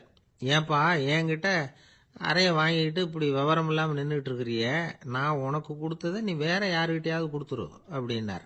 உடனே அந்த ஆள் பார்த்தான், தனக்கு அடுத்தபடியாக நின்றுக்கிட்டு இருந்தவனை ஓங்கி ஒரு அறை அரைஞ்சான். அவன் கண்ணத்தை தடவிட்டே யோசனை பண்ணான். இது ஏதோ புரிஞ்சுக்கிட்ட மாதிரி அடுத்தாப்புல நின்றுக்கிட்டு இருந்தவனை அரைஞ்சான்.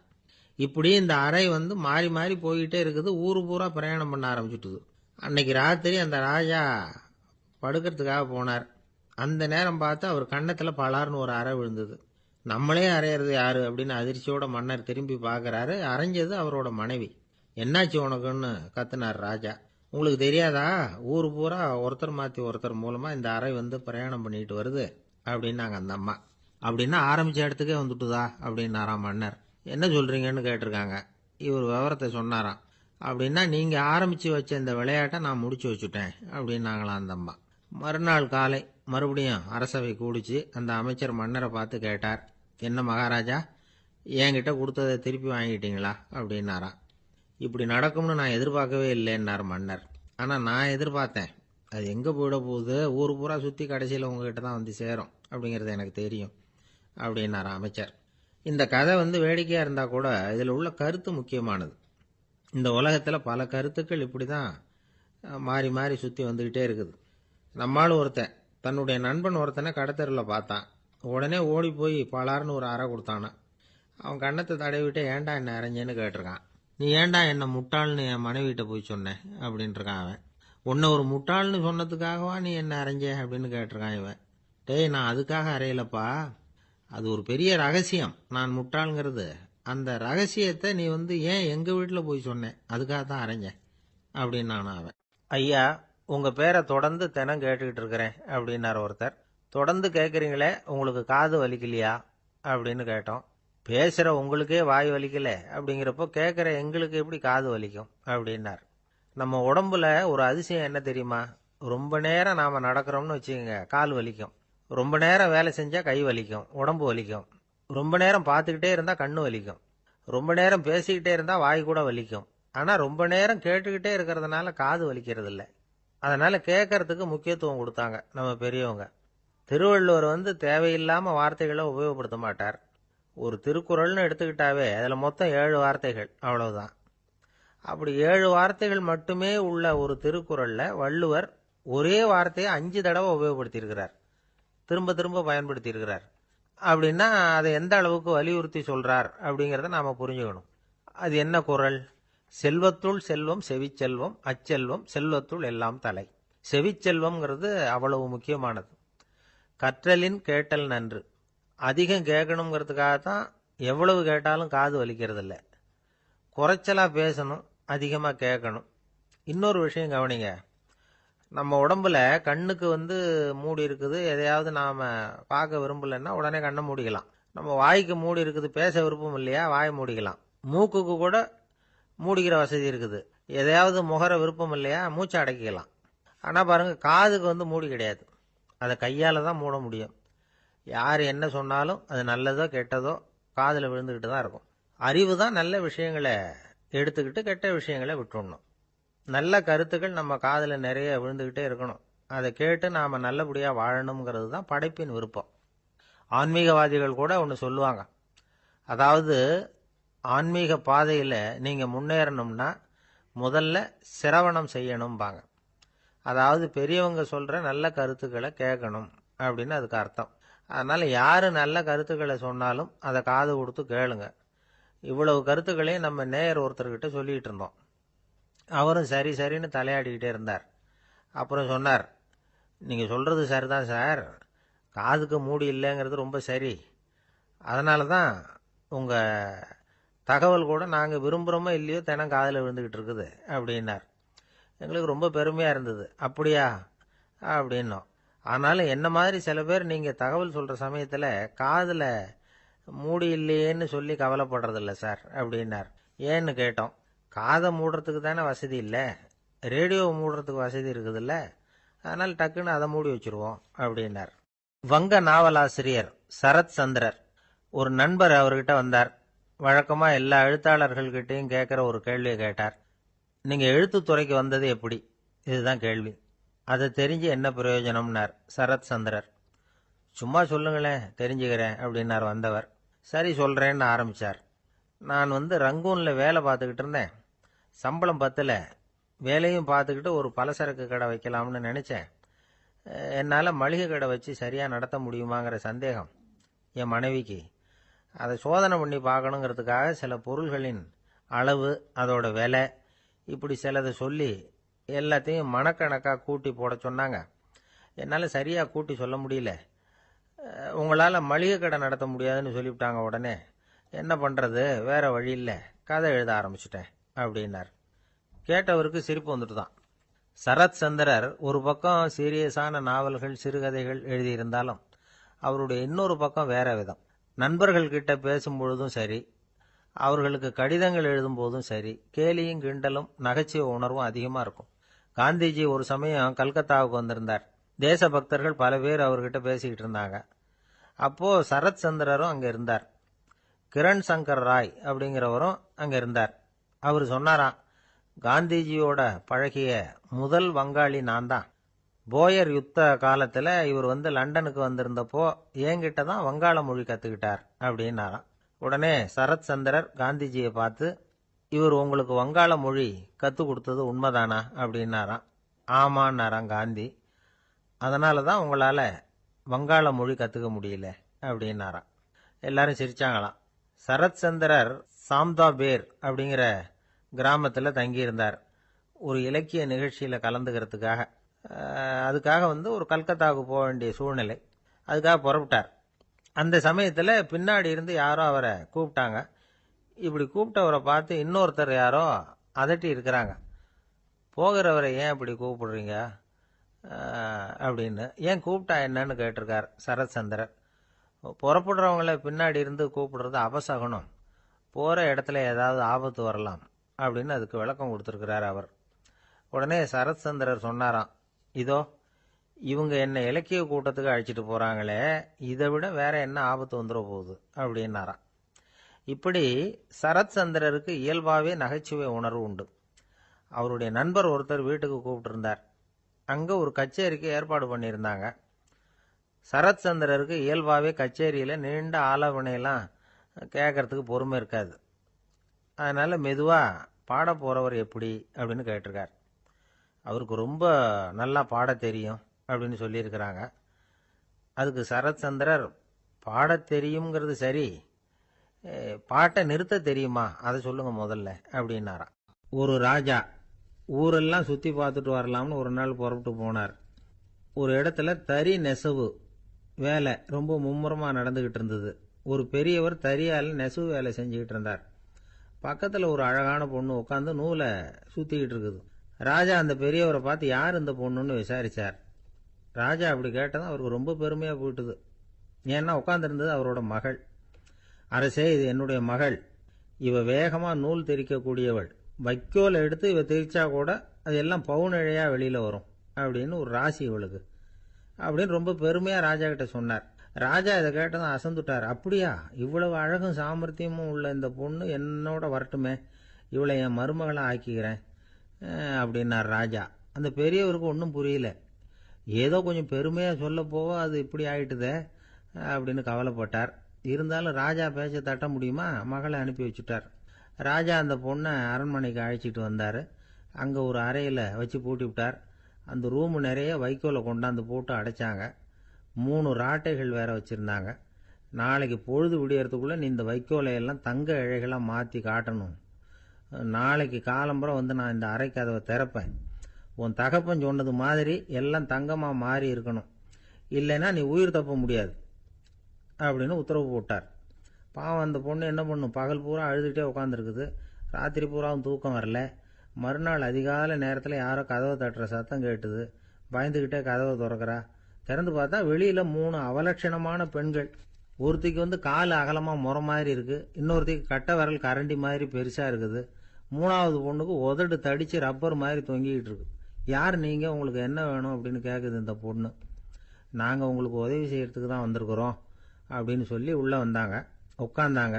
கொஞ்ச நேரத்துக்குள்ளே உள்ளே இருந்த வைக்கோலையெல்லாம் தங்க இழைகளாக மாற்றி கொடுத்துட்டு போயிட்டாங்க. காலையில் ராஜா வந்தார். பார்த்தார். ஆகா பேஷுனார். இன்னும் கொஞ்சம் வைக்கோலை கொண்டாந்து அந்த ரூமில் போட சொன்னார். இந்த வைக்கோலையும் இன்னைக்கு தங்கமாக மாற்றி விடு, நாளைக்கு மறுநாள் உனக்கும் இளவரசனுக்கும் கல்யாணம்னு சொல்லிவிட்டார். இன்னைக்கு ராத்திரி அந்த 3 பொண்ணுங்களும் வந்தாங்க. வைக்கோலை பொண்ணு இழைகளாக மாற்றினாங்க, புறப்பட்டாங்க. இந்த பொண்ணு அவங்க காலில் விழுந்து வணங்கினா. என் உசுரை காப்பாற்றினீங்க, உங்களுக்கு நான் என்ன கைமாறு செய்ய போகிறேன் அப்படின்னா. பயப்படாத, நீ விரும்பினா எங்களுக்கு ஒரு உதவி செய்யலாம். உன்னுடைய கல்யாணத்துக்கு நாங்கள் 3 பேரும் வரோம். நீ எங்களை வந்து வரவேற்று ராஜாக்கிட்டையும் இளவரசர்கிட்டையும் நாங்கள் உன்னோட பெரியப்பா பொண்ணுங்கன்னு சொல்லி அறிமுகப்படுத்தி வை, நாங்கள் விருந்து சாப்பிட்டுட்டு போயிடுறோம் அப்படின்னாங்க. ரொம்பவும் சந்தோஷமாக சரின்னு ஒத்துக்கிட்டா. கல்யாண நாள் வந்தது. கல்யாணம் ரொம்ப கோலாகலமாக நடந்துக்கிட்டு இருக்கு. எல்லா தேசத்து ராஜா ராணிகளும் வந்துக்கிட்டு இருக்கிறாங்க. அந்த 3 அவலட்சணமான பொண்ணுங்களும் வந்து சேர்ந்தாங்க. யார் இவங்கன்னு கேட்டார் ராஜா. என் பெரியப்பா பொண்ணுங்க அப்படின்னா அந்த பொண்ணு. காலும் உதடும் கட்டை விரலும் ஏன் இப்படி உங்களுக்கு அவலட்சணம் ஆயிட்டுது அப்படின்னு கேட்டார். அதுக்கு அந்த பொண்ணுங்க பதில் சொன்னாங்க. என்ன செய்யறது, ஓயாமல் வைக்கோலை நூற்று ஒருத்தியோட கட்டை விரல் அப்படி கரண்டி மாதிரி ஆயிட்டுது. நாக்கில் தொட்டு தொட்டு திரிச்சதுனால ஒருத்தியோட உதடு அப்படி ஆயிட்டுது. காலால் கட்டையை அழுத்தி அழுத்தி தறி போட்டதுனால இன்னொருத்தையோட கால் அப்படி ஆயிட்டுது. உங்கள் மருமகளாக வந்திருக்கிற இந்த பொண்ணு அந்த 3ஐயுமே செய்ய தெரிஞ்சவ தான். என்ன ஆக போதோ இன்னும் கொஞ்ச நாளில் அப்படின்னாங்க. அவ்வளவுதான். ராஜா பயந்துட்டார். அம்மா, இன்னையிலேருந்து நீ இளவரசனின் மனைவி. நீ எப்பவும் அழகாக இருக்கணும். அதனால் நீ இனிமேல் வைக்கோலை திரிக்கவே கூடாது அப்படின்னு உத்தரவு போட்டார். அவளை இக்கட்டான சூழ்நிலையிலிருந்து காப்பாற்றின அந்த 3 பொண்ணுங்களும் சந்தோஷமாக திரும்பி போயிட்டாங்களாம். சுவாமி சின்மயானந்தர் இந்த கதையை சொல்லியிருக்கிறார். தன்னலம் மறந்து சுயலாபத்தை தியாகம் செய்கிறது வைக்கோல்ல இருந்து தங்க இழைய நூக்கிறது மாதிரி அப்படிங்கிறார் அவர். அது இருக்கட்டும், இப்போ நம்ம கதைக்கு வருவோம். ஒரு ராஜா தன்னோட மகனுக்கு சுயவரம் நடத்தினார். எல்லா தேசத்திலிருந்தும் ராஜகுமாரர்கள் வந்திருந்தாங்க. ராஜகுமாரியை கல்யாணம் பண்ணிக்கலாம்ங்கிற ஆசையில் சுயம்பர மண்டபத்திலிருந்து எல்லா ராஜகுமாரர்களும் அலறி அடிச்சுக்கிட்டு வெளியில் ஓடி வந்துகிட்டு இருக்கிறாங்களாம். ஏன் இப்படி எல்லாரும் மிரண்டு போய் ஓடி வர்றாங்கன்னு கேட்டார் ஒருத்தர். அதுக்கு இன்னொருத்தர் விவரம் சொன்னார். ராஜகுமாரியை இன்னைக்கு தான் அவங்க நேரில் பார்த்தாங்களாம், அதுதான் இப்படி ஓடி வந்துகிட்டு இருக்கிறாங்க அப்படின்னார். கடற்கரை ஓரமா ஒரு பெரியவர் கையால மணலை கீறிக்கிட்டே உட்காந்துருக்கிறார். என்னத்தையும் தேடிட்டு இருக்கிறது மாதிரி தெரிஞ்சது. மெதுவா கிட்டத்துல போய் என்னத்தை தேடிட்டு இருக்கிறீங்க அப்படின்னு கேட்டோம். அவரு சாவகாசமா நிமிர்ந்து பார்த்து நிம்மதியை தேடிட்டு இருக்கிறேன்னார். நாங்க ஒரு மாதிரி ஆயிட்டோம். இருந்தாலும் சமாளிச்சுக்கிட்டு, சார் மணல்ல கிழிஞ்சல் தான் கிடைக்கும், நிம்மதி கிடைக்காது அப்படின்னோம். சரி, இன்னைக்கு வசமா நம்ம கிட்ட ஒரு ஆள் மாட்டிக்கிட்டார் அப்படின்னு நினைச்சு அவர் பக்கமா போய் உட்காந்துக்கிட்டு கதை சொல்ல ஆரம்பிச்சிட்டோம். ஒரு பெரிய மன்னர் இருந்தார். அவருக்கு எல்லா வசதியும் இருந்தது. இருந்தாலும் ஒரே ஒரு குறை. அது என்னன்னா நிம்மதி இல்லைங்கிற குறை. அரண்மனையில தினமும் கலை நிகழ்ச்சி, நாட்டியம் எல்லாம் நடந்துகிட்டு தான் இருந்தது. இருந்தாலும் நிம்மதி இல்லை. சரி, நிம்மதி எங்க கிடைக்கும் அப்படின்னு தேட ஆரம்பிச்சார். உடனே அதுக்கான முயற்சிகள்ல தீவிரமா இறங்கினார். நாட்டுல உள்ள தத்துவ மேதைகளை எல்லாம் கூப்பிட்டுட்டு வர சொன்னார். எல்லாரும் சேர்ந்தாங்க. அவங்கள பார்த்து நிம்மதி எங்க இருக்குது அப்படின்னு விசாரிச்சார். அவங்களுக்கு அது தெரிஞ்சா ஏன் இப்படி ராஜா முன்னாடி நின்றுட்டு இருக்க போறாங்க? ராஜாவோட கேள்விக்கு ஒவ்வொருத்தரும் ஒவ்வொரு மாதிரி விளக்கம் கொடுக்க ஆரம்பிச்சிட்டாங்க. எந்த பதிலும் ராஜாவுக்கு திருப்தி அளிக்கக்கூடிய அளவுக்கு இல்லை. சரி, போயிட்டு வாங்கன்னு சொல்லி அவங்கள எல்லாம் அனுப்பி வச்சுட்டார். ஒரு நாள் அவர் மாளிகையில உப்பரிகையில நின்றுட்டு இருக்கிறார். அந்த சமயத்துல தெருவுல ஒரு பிச்சைக்காரன் ரொம்ப உல்லாசமா பாட்டு பாடிக்கிட்டே போயிட்டு இருக்கிறான். குரல்ல ஒரு சந்தோஷம், நடையில ஒரு மிடுக்கு.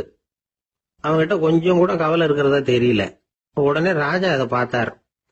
ஏவலாளிகளை கைதட்டி கூப்பிட்டார். உடனே ஓடி போய் அந்த பிச்சைக்காரனை இங்க அழைச்சிட்டு வாங்கன்னு உத்தரவு போட்டார். இவங்க உடனே ஓடி போய் அவனை கூப்பிட்டாங்க. அரண்மனைக்கு வாழ்ந்தாங்க. அவன் வரல. அரண்மனைக்கு உள்ள அடி எடுத்து வைக்க மாட்டேன்னு சொல்லிவிட்டான். ராஜா கிட்ட விஷயத்தை சொன்னாங்க. அவருக்கு ரொம்ப ஆச்சரியம், இப்படி ஒரு ஆள் இருக்கிறானா அப்படின்னு. சரி, அவன் என்னதான் சொல்றான் அப்படின்னு விசாரிச்சார். இவங்க மறுபடியும் தெருவுக்கு போய் கேட்டாங்க. என்ன பார்க்கணும்னா ராஜா விருப்பப்பட்டாருன்னா அவரை வேணும்னா இங்க வர சொல்லுங்க அப்படின்னு சொல்லிவிட்டான். அதை ராஜா கிட்ட சொன்னாங்க. அவருக்கு கோபம் வரல. இவ்வளவு சுதந்திர உணர்வோட இருக்கிறவன் சாதாரண ஆளா இருக்க முடியாது அப்படின்னு நினைச்சார். உடனே கிடுகிடுன்னு இறங்கி தெருவுக்கு வந்தார். பிச்சைக்காரங்கிட்ட போனார். நீ கவலைப்படாம சந்தோஷமா பாடிட்டு போறியே, அது எப்படி முடியுது உன்னால அப்படின்னு கேட்டார். ஏன் அப்படி கேக்குறீங்கன்னு அவன், அதுக்கு இல்ல, எனக்கு அரண்மனையில எவ்வளவோ சுகபோகங்கள்லாம் இருக்கு, இருந்தாலும் நிம்மதி இல்ல. இது ஏன்னு எனக்கு தெரியல. இந்த தேசத்துல உள்ள அறிஞர்களை எல்லாம் கூப்பிட்டு கேட்டு பார்த்துட்டேன், அவங்களுக்கும் தெரியல. உன்னை கேட்டா தெரியும்னு நினைச்சேன், அதனாலதான் சந்திக்கிறதுக்கு ஆசைப்பட்டேன். ஆனா நீ வரமாட்டேன்னுட்டியே அப்படின்னார். பிச்சைக்காரன் கடகடன்னு சிரிக்க ஆரம்பிச்சுட்டான். மகிழ்ச்சிக்கும் உங்களுக்கும் தடையா இருக்கிறது இந்த மாளிகை தான். இதை விட்டுட்டு வெளியில வந்துட்டா நிம்மதி தேடிட்டு வந்துரும்னா. நான் அரசன், எனக்குன்னு கடமைகள் இருக்கு, அதையெல்லாம் விட்டுட்டு எப்படி வர முடியும்னார் ராஜா.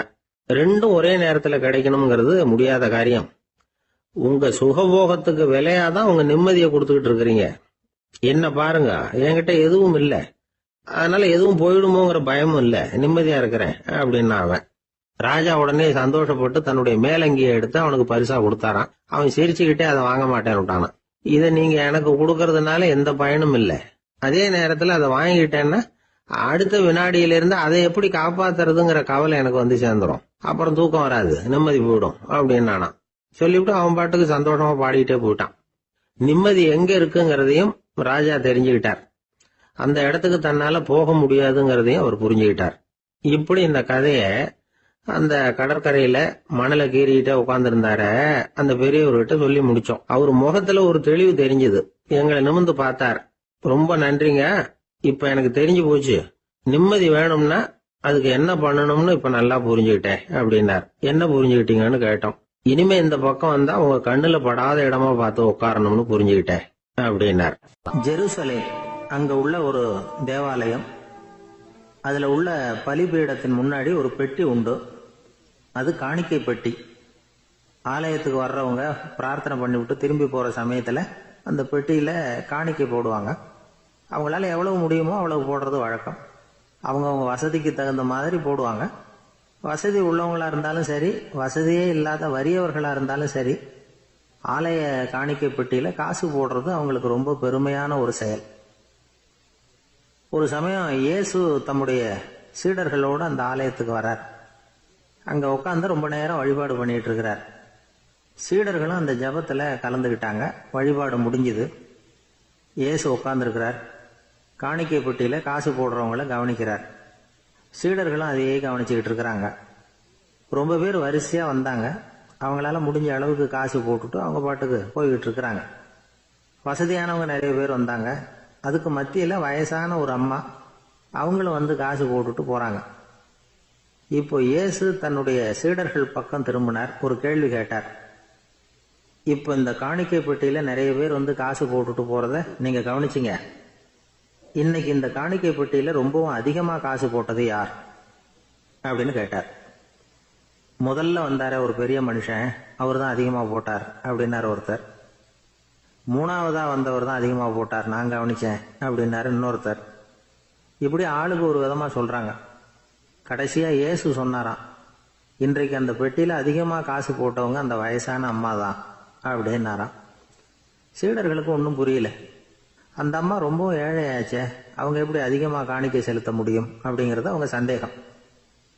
இயேசு விளக்குனார். நிறைய பேர் வந்தாங்க, நிறையவே காசுகள் போட்டாங்க, அது உண்மைதான். ஆனாலும் அந்த அம்மா என்ன பண்ணாங்க கவனிச்சிங்களா? வந்தாங்க, தன்னுடைய காசு பைய திறந்தாங்க, அப்படியே கொட்டுனாங்க. அதில் இருந்தது ரெண்டு காசுகள் தான். அந்த 2 காசும் காணிக்கை பெட்டியில் விழுந்துட்டுது. மற்றவங்கள்லாம் தங்கள்கிட்ட இருந்த செல்வத்தின் ஒரு சிறு பகுதியை எடுத்து பெட்டியில் போட்டாங்க. ஆனால் இந்த அம்மா தன்கிட்ட என்ன இருந்ததோ அதை அப்படியே போட்டுட்டாங்க. தன்னுடைய பிழைப்புக்காக வச்சிருந்த அவ்வளவையும் இழக்கிறதுக்கு தயாராயிட்டாங்க. அவ்வளவு தாராள மனசு அவங்களுக்கு. அதனால அவங்க செலுத்தின காணிக்கை தான் அளவுல அதிகம் அப்படின்னார். விலை மதிப்பில்லாத முத்து புதையல் ஒருத்தனுக்கு கிடைக்க போகுதுன்னு வச்சுக்கோங்க. அதன் மதிப்பை உணர்ந்தவன் என்ன பண்ணுவான்? அதை அடையறதுக்காக தன்கிட்ட இருக்கிற எதையும் கொடுக்கறதுக்கு தயாரா இருப்பான் இல்லையா? அது மாதிரிதான் இதுவும் அப்படின்னார். உலக மதிப்பீடுகளை துரும்பா தூசியா மதிச்சு அதையெல்லாம் உதறி விடுகிறவன் இறையருள் அப்படிங்கிற இணையில்லாத செல்வத்தை பெறுகிறான் அப்படிங்கிறது இதுல உள்ள கருத்து. இறைவனுக்காக இழப்பதுன்னா துன்பப்படுகிறவர்களுக்காக, ஏழைகளுக்காக, ஏதுமற்றவர்களுக்காக இழப்பது அப்படின்னு அர்த்தம். உங்கள் அயலானுக்கு நீங்கள் என்ன உதவி செய்தாலும் அதை எனக்கே செய்கிறீர்கள் அப்படின்னு இயேசு சொல்லியிருக்கிறார். அடுத்தவங்களுக்கு உதவணுங்கிற குணம் இன்னைக்கு ரொம்ப குறைஞ்சி போச்சு. ஒருத்தன் வாழைப்பழத்தோல் வழுக்கி கீழே விழுந்துட்டான். பக்கத்தில் இருந்த நண்பன் உடனே அவனை தூக்கிக்கிட்டு போய் ஆஸ்பத்திரியில் சேர்த்துட்டான். அதுக்கப்புறம் சொன்னான், நீ அந்த வாழைப்பழத்தோலில் காலை வைக்க போறத முன்னாடியே நான் கவனிச்சுட்டேன் அப்படின்னானா. அப்படின்னா அப்பவே நீ எனக்கு உதவி செஞ்சிருக்கலாமே அப்படின்னானா அவன்.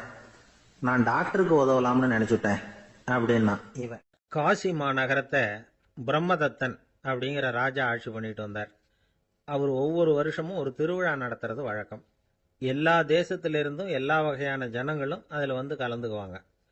ஒரு சமயம் அது மாதிரி விழா நடந்துகிட்டு இருந்தது. வைகுண்டத்திலிருந்து தேவலோகத்திலிருந்து நிறைய தேவகுமாரர்கள்லாம் காசி நகருக்கு அப்போது வந்திருந்தாங்க. அதில் முக்கியமாக ஒரு 4 தேவகுமாரர்கள். அந்த 4 பேரையும் சுற்றி ஏகப்பட்ட கூட்டம். அப்படி என்ன விசேஷம் அவங்கக்கிட்ட அப்படின்னா, மற்றவங்களை விட அவங்க முகம் அழகாக இருந்ததா அப்படி பார்த்தா அப்படியும் இல்லை. அவங்க அணிஞ்சிருந்த மலர் மாலைகள் தான் அதுக்கு காரணமா. அந்த மலர்கள்லேருந்து அப்படி ஒரு அபூர்வமான நறுமணம். இதுக்கு முன்னாடி இப்படி ஒரு நறுமணத்தை அந்த ஊர் ஜனங்க அனுபவிச்சதே இல்லை. அதுதான் அந்த 4 பேரையும் சுற்றி கூட்டம். எல்லாரும் கேள்வி கேட்க ஆரம்பித்தாங்க. உடனே அந்த 4 தேவகுமாரர்களும் எல்லாருக்கும் தெரியும்படியாக வானத்தில் எழும்பி கொஞ்சம் உயரமாக நின்றுக்கிட்டாங்க. கீழே நின்றுக்கிட்டு இருந்த அரசன்லேருந்து ஆண்டி வரைக்கும் ஒருத்தர் பாக்கி இல்லாமல் ஒரே குரலில் எல்லாரும் அவங்கள பார்த்து, எங்களுக்கும் இது மாதிரி மாலையை போட்டுக்கணும்னு ஆசையாக இருக்குது, அதுக்கு நீங்கள் தான் அருள் பண்ணணும் அப்படின்னு கேட்டுக்கிட்டாங்க. மாலை போட்டுக்கிறதுனா எல்லாருக்கும் ஆசையாக தானே இருக்கும். அந்த 4 தேவகுமாரர்களில் ஒருத்தர் புத்தர் பிரான். அவர் சொன்னார், பூலோகவாசிகளே, நான் சொல்கிறத கொஞ்சம் பொறுமையாக கேளுங்க. கக்காரு அப்படிங்கிற கற்பக விருஷத்தின் மலர்களால் தொடுக்கப்பட்டது இந்த மாலை. இதுக்கு நிறைய சக்தி உண்டு. எந்த காலமும் இது வாடாது, வாசனையும் குறையாது. ஆனால் இதை அணிந்து கொள்றதுக்கு சில தகுதிகள் தேவை அப்படின்னார். என்ன தகுதி அது சொல்லுங்களேன் அப்படின்னு ஏக காலத்தில் எல்லாரும் சத்தம் போட்டாங்க. தீய இயல்புகள் உள்ளவங்க, இழிந்த சிந்தனை, இழிந்த செயல் உள்ளவங்க இந்த மாலையை அணிய முடியாது அப்படின்னார். அவ்வளோதான். கூட்டத்தில் சத்தம் போட்டவங்கள்லாம் மெதுவாக அப்படி அடங்க ஆரம்பிச்சிட்டாங்க. இன்னொரு தேவகுமாரன் சொன்னார், அடுத்தவங்க பொருளை அபகரிக்காதவன், அடுத்தவங்களுக்கு கெடுதல் பண்ணக்கூடிய பொய் பேசாதவன், பேராசையினால கெட்ட வழியில் பொருள் ஈட்ட நினைக்காதவன் இந்த மாலையை போட்டுக்கலாம் அப்படின்னார். கூட்டத்திலிருந்து யாரும் முன்னுக்கு வரல. ஒரே ஒரு ராஜகுரு மட்டும் கொஞ்சம் முன்னாடி வந்தார். பெரியவர், படித்தவர் அவர். எனக்கு தகுதி இருக்குது அந்த மாலையை போட்டுக்கிறதுக்கு அப்படின்னார். வேற ஒன்றும் இல்லை, பொய் சொல்லியாவது அந்த மாலையை வாங்கிக்குவோமே அப்படின்னு முடிவு பண்ணிட்டார் அவர். அவ்வளோதான், மாலையை வாங்கிட்டார். அடுத்த தேவகுமாரன் பேசினார். யாருக்கு திடமான அறிவும் மனமும் இருக்குதோ, யாருக்கு நல்ல காரியங்களில் அசையாத ஈடுபாடு இருக்குதோ, நல்ல அரிய பொருள்களை தனியாக தான் மட்டும் அனுபவிக்க விரும்பாதவர் யாரோ அவர் முன்னாடி வந்து இந்த மாலையை வாங்கிக்கலாம் அப்படின்னார். அந்த தகுதியும் எனக்கு இருக்குன்னார் ராஜகுரு. மாலையை வாங்கி போட்டுக்கிட்டார். இன்னொரு ராஜகுமாரன் பேச ஆரம்பித்தார். அறநெறியில் செல்வம் சேர்க்கணும், ஆடம்பர பொருள்களுக்கு அடிமையாகக்கூடாது, வெற்றி அடைஞ்சாலும் கர்வம் வரக்கூடாது, அப்படிப்பட்டவங்க இந்த மாலையை போட்டுக்கலாம்னார். துணிஞ்சு பொய் சொல்லி அதையும் வாங்கி கழுத்தில் போட்டுக்கிட்டார் இந்த ராஜகுரு. இன்னொரு ராஜகுமாரன் சொன்னார். சான்றோர்களை நிந்திக்காதவங்க, புறம் பேசாதவங்க இந்த மாலையை போட்டுக்கலாம்னார். அதையும் வாங்கி போட்டுக்கிட்டார். திருவிழா முடிஞ்சுது, எல்லாரும் திரும்பி போயிட்டாங்க. மறுநாள் ராஜகுரு 4 மாலைகளையும் போட்டுக்கிட்டு ராஜசபைக்கு வரார். வந்தவர் ரொம்ப அவஸ்தையோடு வர்றார். மாலையெல்லாம் வாடி போயிட்டுது, வாசனை எதுவும் கிடையாது. அது மட்டும் இல்லை, அவருக்கு கடுமையான தலைவலி வேற வந்துட்டுது. துடிச்சு போயிட்டார். மாலையை கழட்டவும் முடியல. ஜனங்கள்லாம் அவரை பார்த்து சிரிக்க ஆரம்பிச்சிட்டாங்க. என்னத்துக்கு ஆசைப்படணும், ஏன் இப்படி கஷ்டப்படணும் அப்படின்னு. ராஜா பார்த்தார். மறுபடியும் விழாவுக்கு ஏற்பாடு பண்ணினார். தேவகுமாரர்கள்லாம் வந்தாங்க. ராஜகுரு வந்தார். மக்கள் முன்னிலையில் அவங்க காலில் விழுந்தார், மன்னிப்பு கேட்டுக்கிட்டார். இந்த மாலையை போட்டுக்கிற தகுதி எனக்கு இல்லை. தகுதி இல்லாத ஒருத்தன் தகாத தகுதியை பொய் மூலம் பெறணும்னு ஆசைப்படுறாங்களே, அவங்களுக்கெல்லாம் என்னுடைய தண்டனை ஒரு எச்சரிக்கையாக இருக்கட்டும்னார். அதுக்கப்புறம் தேவகுமாரர்கள் அவர் கழுத்தில் இருக்கிற மாலையை கழட்டினாங்களாம். அந்த மாலைகளும் பழையபடி மனம் கொடுக்க ஆரம்பிச்சுட்டு தான். இதுலேருந்து நாம் தெரிஞ்சுக்க வேண்டியது என்னென்னா, நமக்கு தகுதி இல்லாத ஒரு கௌரவம் நம்மக்கிட்ட தானாக வந்தால் கூட அதை தவிர்த்து விடுறது தான் நல்லது. அதுதான் புத்திசாலித்தனம். ஒருத்தர் வந்தார். சார், எங்கள் இலக்கிய மன்ற விழாவுக்கு நீங்கள் தலைமை தாங்கணும்னார். உடனே இவர் சொன்னார், பேச்சாளர், சார், இலக்கியத்தை பற்றி பேசுகிற தகுதி எனக்கு இல்லையே அப்படின்னார். உடனே அவர் கூப்பிட வந்தவர் சொன்னார், அந்த தகுதி உங்களுக்கு இல்லைங்கிறது எங்களுக்கும் தெரியும் சார், அதனால தான் உங்களை தலைமை தாங்க கூப்பிடுறேன் அப்படின்னார். அது சரி, தலைமைன்னா அதுக்கு இவர் என்னதான் அர்த்தம் பண்ணுறாருன்னு தெரியல. ஒருத்தர் குதிரை ரேஸுக்கு போனார். பணம் கட்டினார், தோத்து போயிட்டார். மறுபடியும் போனார், பணம் கட்டினார், தோத்து போனார். அடுத்த தடவையும் பணம் கட்ட போனப்போ அவரை தடுத்து கேட்டோம், ஏன் சார், ஏற்கனவே விட்டது போதாதா, இன்னமும் இருக்கிறத விடணுமா அப்படின்னு கேட்டோம். விட்டதையெல்லாம் மொத்தமாக எடுக்க வேணாமா சார், அதுக்காக தான் தொடர்ந்து பணம் கட்டுறேன்னார் அவர். இவரை திருத்துறது ரொம்ப கஷ்டம். இது ஒரு மனநோய். மனநோய்களில் பல வகை உண்டு. மனநோய்கள் பிரிவு அட்டவணையில் சூதாட்டம்ங்கிறது அவதியுறும் நோய் அப்படிங்கிற தலைப்பில் வருது. சூதாட்டம் 2 வகைப்படும்னு சொல்கிறாங்க உளவியல் நிபுணர்கள். ஒரு வகை எப்படின்னா, நண்பர்களோடு சேர்ந்துக்கிட்டு மகிழ்ச்சியும் கிளர்ச்சியும் அடையிறதுக்காக ஈடுபடுறது. பிரச்சனைகளை தீர்க்கறதுல ஒரு ஆர்வம், கேளிக்கைக்காக கொஞ்சம் விட்டு பிடிக்கிறது அப்படிங்கிற மனுஷனுடைய அடி மனசில் உள்ள விபரீத பிணைய சுபாவம், இதெல்லாம் அதுக்கு காரணம். இன்னொரு வகை எப்படின்னா, சூதாட்டத்தில் ஈடுபட்டு ஒரு கட்டாய நிலைமைக்கு ஆளாயிடுறது. ஈடுபடு அப்படின்னு மனசு ஒரு வெறித்தன்மையை தூண்டிக்கிட்டே இருக்கும். இப்படிப்பட்டவங்களுக்கு நாம தோத்துக்கிட்டு இருக்கோம்ங்கிறது தெரியும், நாம ஜெயிக்கிறதுக்கான சந்தர்ப்பம் இல்லைங்கிறதும் தெரியும். இதனால நமக்கும் கஷ்டம், நம்ம சுத்தி இருக்கிறவங்களுக்கும் கஷ்டங்கிறதும் புரியும். அப்படி இருந்தும் சூதாடுவாங்க. இதுக்கு காரணம் சூதாடியின் பகற்கனவு அப்படிங்கிறாங்க நிபுணர்கள். இந்த நிலைமைக்கு கட்டாய சூதாட்டம் அல்லது நிர்பந்த சூதாட்டம் அப்படின்னு பேர் வச்சிருக்கிறாங்க. இப்படிப்பட்ட ஆசாமி இருக்கிறது பூரா விட்டுருவான், கடன் வாங்குவான், திருடுவான், இருந்தாலும் என்னைக்காவது ஒரு நாள் ஜெயிச்சிருவேன் அப்படின்னு சொல்லிக்கிட்டே இருப்பான். விட்டதை எடுத்துருவேங்கிற ஒரு நம்பிக்கை சுடர் அவனுக்குள்ள எரிஞ்சுக்கிட்டே இருக்கும். இவனை மனநோயாளி அப்படின்னு சொல்லிட முடியாதான். என்ன காரணம்னா, இது மாதிரி ஆளுங்க கிட்ட மன போராட்டமோ கவலையோ பதட்டமோ இருக்கிறது இல்ல. சில விசேஷமான குணங்கள் இவங்க கிட்ட உண்டு. எதிர்ப்பு உணர்ச்சி, சிறுபிள்ளைத்தனம், சட்ட திட்டங்களையும் சம்பிரதாயங்களையும் உட தெரியாத மனப்போக்கு, பொறுப்பில்லாத தன்மை, நெறிதவறி நடக்கிறது எல்லாம் இவங்க கிட்ட உண்டு. ஆனா வெளிப்பார்வைக்கு ரொம்ப சிநேகமா இருப்பாங்க, அன்பா இருப்பாங்க, அப்படி இருக்கிறதாக காட்டிக்குவாங்க. ஆதாயம், சுயலாபம் இதெல்லாம் கருதி தான் பழகுவாங்க. இவங்க கேட்கறப்ப நாம பணம் கொடுக்கலன்னு வச்சுக்கோங்க, நம்மளை கை விட்டுருவாங்க. நம்ம மேல அவாண்டமா பழி சுமத்துறது கூட தயங்க மாட்டாங்க.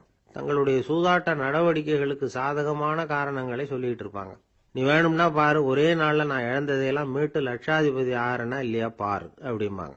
தோத்து போறத ஒரு படிப்பினையா இவங்க எடுத்துக்கிறதே இல்லை. தோத்து போறதுலேயே இவங்களுக்கு ஒரு அலாதியான சுகம். தனக்குத்தானே துன்பத்தை வரவழைச்சிக்கிட்டு இன்பம் அடையிறதுக்கு தன்வதை சுகம் அப்படின்னு பேர். இவங்கெல்லாம் அந்த ரகம்.